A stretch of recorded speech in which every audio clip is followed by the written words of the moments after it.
வணக்கம். அடவி உங்களை அன்போடு வரவேற்கிறது. எல்லாரும் எப்படி இருக்கீங்க? நம்முடைய அடவியில் கொஞ்சம் தோட்ட வேலைகள் நடந்தது.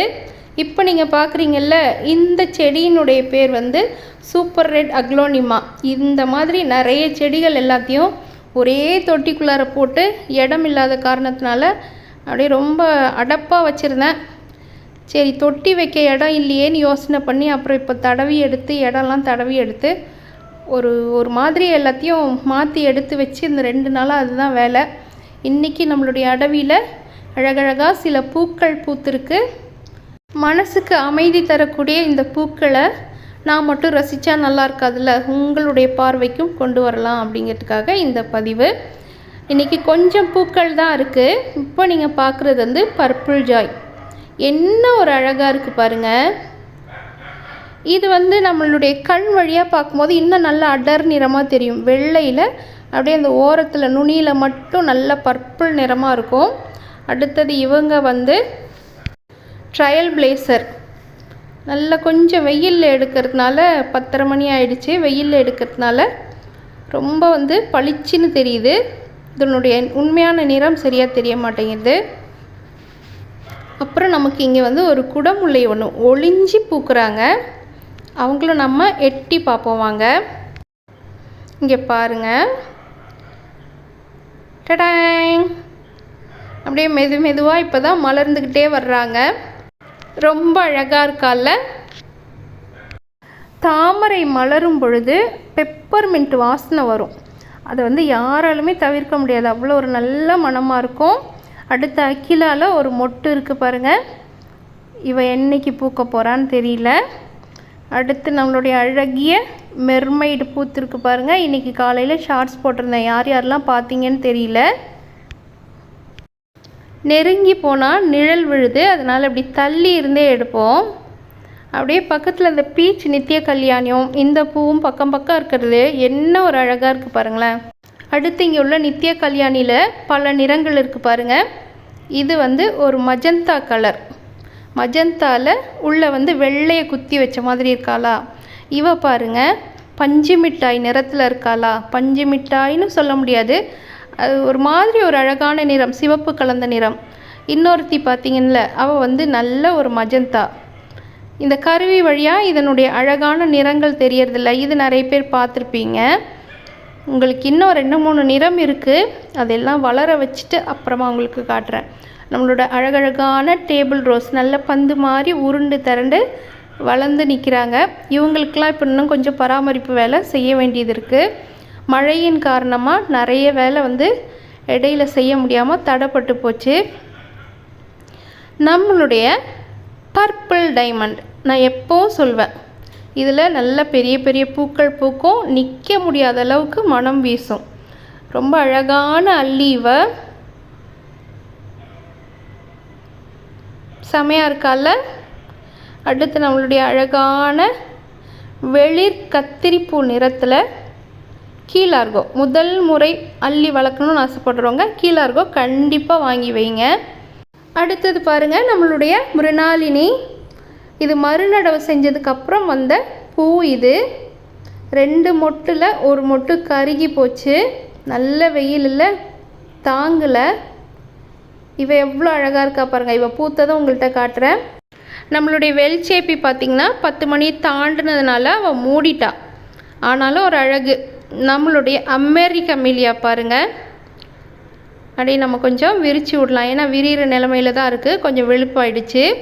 இன்னொரு மொட்டு காலையில் செடிக்கெலாம் தண்ணி விடும்போது சாஞ்சி உடஞ்சிருச்சு. இது வந்து நம்மளுடைய வீட்டுக்கு உள்ளார கொண்டு போயிடலாம். இவங்கள இதில் இருந்தாலும் இனி வீண் தான். மலர்ந்தும் மலராத பாதி மலர் போல, அந்த மாதிரி தான் இந்த சரோஜா இப்போது அப்படியே மலர்ந்தும் மலராத ஒரு நிலையில் இருக்கிறா. அவளை நானே கொஞ்சம் விரித்து விட்டுட்டேன். 10 மணி ஆயிடுச்சு, இன்னும் என்ன உறக்கம்னு. அழகாக குட்டியாக வாட்டர் ஜப்போனிக்கால ஒரு பூ இருக்குது பாருங்கள். அடுத்து இந்த தோட்டம் எல்லாம் எப்படி இருந்தது, இப்போ எப்படி பளிச்சுன்னு இருக்குது பாருங்கள். ஒரு மழைக்கு ஒரே புதராக இருந்தது, எல்லாம் சரி செஞ்சுட்டு தொட்டியில் மாற்ற வேண்டியதெல்லாம் மாற்றி தொட்டியையும் கொண்டாந்து இங்கேயே வச்சுட்டேன். எங்கெங்கெல்லாம் இடம் கிடைக்கோ அங்கெல்லாம் வச்சுட்டேன். ஜர்புரா பாருங்களேன், இந்த மழைக்கு வந்து ரெட்டை நிறத்தில் அழகாக பூ எடுத்துருக்குறா. நேற்று சுத்தம் பண்ணும்போது கீழே சாஞ்சிடுச்சு அந்த பூவு. நம்மளுடைய அழகான கொடி ரோஸ், வெள்ளை கொடி ரோஸ். இதுக்கு முன்னாடி பதிவில் பார்த்துருப்பீங்க, பந்து பந்தாக பூ இருந்தது. இப்போ கொஞ்சம் காஞ்சிக்கிட்டு வர்றாங்க அந்த பூவெலாம். இவ்வளவும் பார்க்கும்போது மனசுக்கு ரொம்ப இதமாக இருக்குல்ல. இங்கே பாருங்களேன், ஸ்பைடர் பிளான்ட்டில் குட்டி குட்டி குட்டியாக எத்தனை கன்று வந்திருக்கு. இப்போ இவங்களுக்கும் நான் தொட்டி தேடணும். எங்கே தான் போகிறதுனே தெரியல. தொட்டி தேடணும், தொட்டியெல்லாம் காலி பண்ணணும். ஏற்கனவே செடி இருக்கிறதெல்லாம் முடிஞ்ச அளவுக்கு ஒதுக்கி வைக்கணும். இன்னமும் நிறைய வேலை இருந்துக்கிட்டே இருக்குது.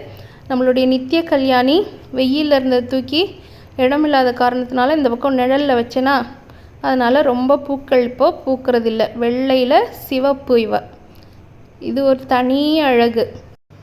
இவங்க எல்லாத்துக்கும் இடம் இருந்தால் தான் நல்லாயிருக்கும் போல இருக்குது.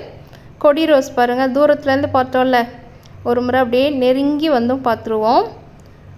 முடிஞ்ச பூ தவிர புது பூக்கள்லாம் எவ்வளோ பொலியோடு அழகாக இருக்குது பார்த்திங்களா. அந்த வெளியிலேருந்து கொண்டு வந்த தாமரையை சாப்பாட்டு மேசையில் அழகாக தண்ணி குடுவைக்குள்ளார போட்டு வச்சாச்சு. அழகாக இருக்கால. இன்றைக்கி கொஞ்சம் இந்த பழங்களும் பறித்தேன், ஸ்டார் ஃப்ரூட்டு.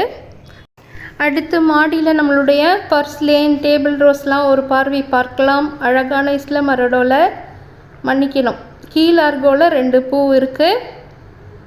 இதெல்லாம் இந்த அள்ளி தொட்டி எல்லாம் இப்போ புதுசாக நான் ஏற்பாடு பண்ணினேன். ஏன்னா எனக்கு மாடியில் இடம் இல்லை. இருந்தாலும் எங்கேயாவது ஒரு சந்து பொந்தில் வச்சிடலாம். காரணம், ஒரே தொட்டிக்குள்ளார 2-3 செடியை வச்சுருந்தேன். இங்கே பாருங்கள், அழகழகாக இருக்கால. சிவப்பு, பிங்க்கு, வெள்ளை, மஞ்சள்னு தினமும் வீட்டில் கண்ணுக்கு குளிர்ச்சியாக பூக்கள் பார்க்கணும், விலை மலிவாகவும் வேணும் அப்படின்னு நினைக்கிறவங்க கண்டிப்பாக டேபிள் ரோஸ் வாங்கி வைங்க. நம்மக்கிட்ட வந்து ஒரு 15 நிறம் இருக்குது. வெறும் 200 ரூபாய்க்கு நம்ம தர்றோம். இப்போ நீங்கள் பார்க்குறதெல்லாம் வந்து சிண்ட்ரெல்லா வகை. இது ஒரு 7 நிறம் இருக்குது. இங்கே பாருங்களேன், மஞ்சளோட பிங்க்கு, ஆரஞ்சு, சிவப்பு எல்லாம் கலந்த ஒரு நிறம். இது எல்லாத்துலேயும் இப்போ நிறைய மழையின் காரணமாக களைச்செடி வளர்ந்துருச்சு. அடுத்து இந்த வேலையும் இருக்குது எனக்கு. சிண்ட்ரெல்லா வேணுங்கிறவங்களும் நம்மளுடைய வாட்ஸ்அப் எண்ணுக்கு தொடர்பு கொள்ளுங்கள். இந்த டேபிள் ரோஸ் ஒன்று போதும் எனக்கு அப்படிங்கிற மாதிரி பற்பல நிறங்களில் கண்ணை அப்படியே கவரக்கூடியதாக இருக்குது பாருங்கள் ஒன்றொன்றும். அடுத்தது நம்மளுடைய பீச் ப்ளூவில் ஒரு பூ இருக்குது. அப்புறம் பனாமா பசிஃபிக்கில் ஒரு பூ இருக்குது. ஒவ்வொன்றும் ஒரு நிறம். பார்க்க ரோஸ் தானே அப்படின்னு நமக்கு தோணும். இல்லை, ஒவ்வொன்றும் ஒவ்வொரு நிறம். அப்படியே கண்ணை கவரும் வண்ணங்களில். இங்கே வந்து நம்மளுடைய இஸ்லாம் அரோடாவில் 2 பூ இருக்குது. முதல் பூ வந்து 3 நாள் ஆயிடுச்சு. இது முதல் நாள் பூ.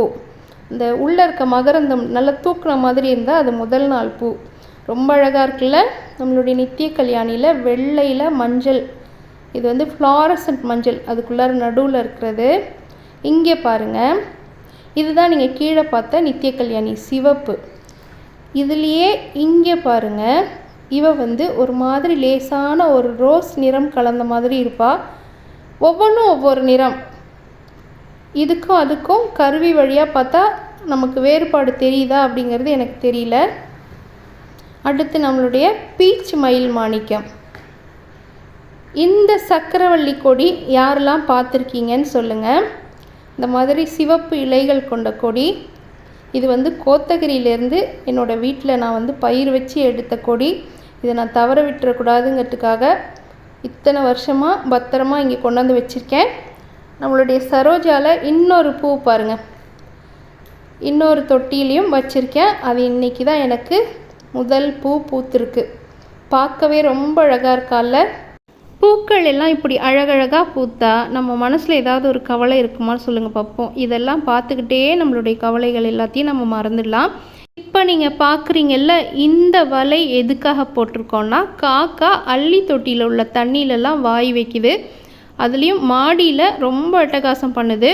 எங்கேயாவது யாராவது மீன் வந்து ஆஞ்சி போட்டிருந்தா அதை கொண்டு வந்து தண்ணியில் போடுறது, அந்த மாதிரி ரொம்ப அட்டகாசம் பண்ணுறதுக்காக இந்த வலையை வந்து போடலான்னு எடுத்துகிட்டு வந்தோம். பாதி வேலை செஞ்சோம். அதுக்கப்புறம் இது வந்து என்னால் முழுமையாக முடிக்க முடியல. ஏன்னா இங்கே இன்னொரு கம்பு ஊன வேண்டியிருக்கு. இது போல் உங்களுடைய மாடி தோட்டத்துக்கும் காக்கா அல்லது வேறு எதுவும் வந்து அட்டகாசம் பண்ணாமல் இருக்கிறதுக்கு இந்த வலை வேணும்னாலும் நம்மளுடைய வாட்ஸ்அப் எண்ணுக்கு தொடர்பு கொள்ளுங்கள். மீண்டும் இன்னொரு பதிவில் அழகிய பூக்களின் அணிவகுப்போடு உங்களை சந்திக்கிறேன். இந்த பதிவு பிடிச்சவங்க மறக்காமல் உங்களுடைய மேலான கருத்துக்களை கருத்து பெட்டியில் பதிவு பண்ணிவிட்டு ஒரு விருப்பத்தையும் கொடுத்துருங்க. இது வரைக்கும் நம்மளுடைய அலைவரிசையை புதுசாக பார்க்குறவங்க ஒரு முறை சப்ஸ்கிரைப் பட்டனை தொட்டு அழுத்திடுங்க. இயற்கையோடு இணைந்திருப்போம். நன்றி.